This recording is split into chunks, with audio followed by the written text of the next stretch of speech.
Well, I am here with property developer John Howard, and John suggested to me that we record an interview about the importance of the Land Registry.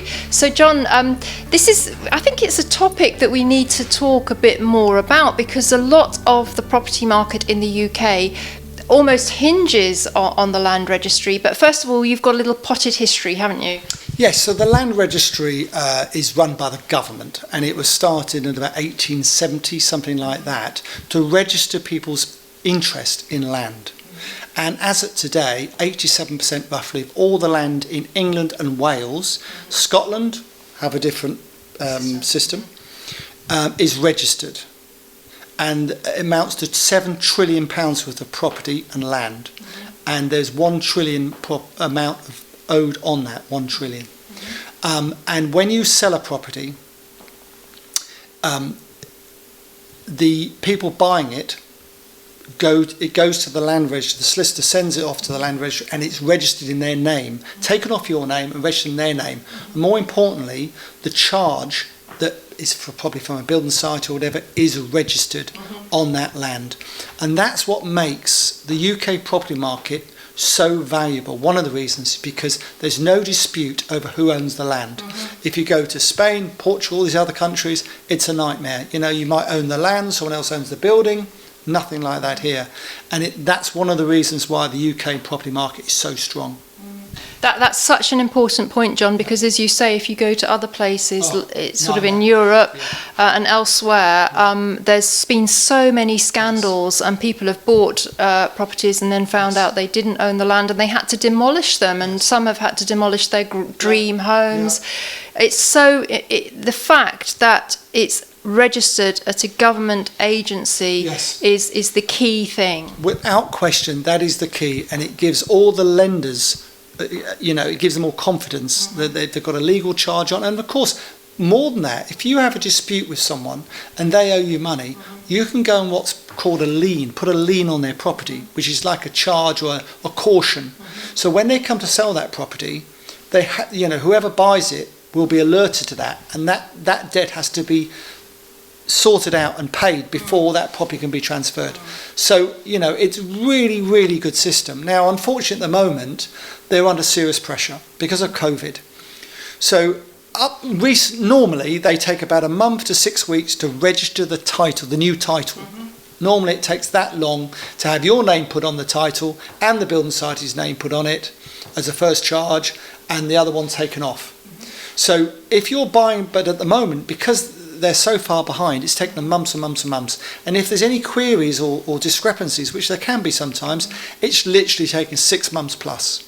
And if you're looking to buy and sell a property quickly, say at auction, and you've just bought it, people can't complete. They can exchange, but they can't complete because you have to prove you own it. And if you're not on the title yet, you can't do it. So it's really causing a logjam, and it's stopping people being able to get their money from deals and so on. So that's unfortunate. So I just want to make that aware. It will get better because they are now working more efficiently, the Land Registry is.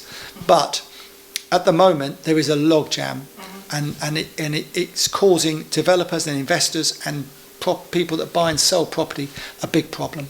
Well, thank you so much for highlighting that important point, because of course in some transactions speed is of the essence, without question. And then you've got this issue, and also it would affect your ability to refinance if if your title wasn't registered. I mean, you could be in a situation where you bought a property, you've got someone to lend you the money on it, and you've refurbished it, and you want to refinance it, and you can't do that because the first bit's not even registered. Never mind the second person that's lent you the money.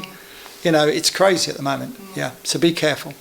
And also, they've got many useful tools on the Land Registry. There's some anti-fraud tools that you can access as well. So actually, it is an incredible resource for property people. It really is interesting. And of course, you can, for a very small amount of money, check who owns what property and how much they owe on it maybe as well. So it's a very, very good tool, and it's underrated and underused, in my view, Interestingly, though, they pay out, I think last year, I might be wrong, but it's something like 400 million they paid out having made mistakes. Really? Yeah. Wow. Yeah, so I mean, it's not an easy job to do what they do, especially when you've got, say, leasehold properties.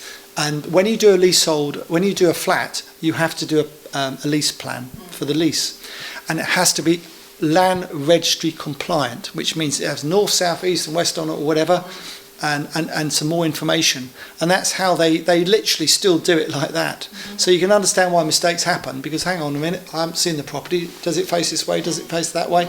What's this strip of land? Who owns this strip of land down the middle here? You know, so there's lots of issues. You can understand why they have payouts every year.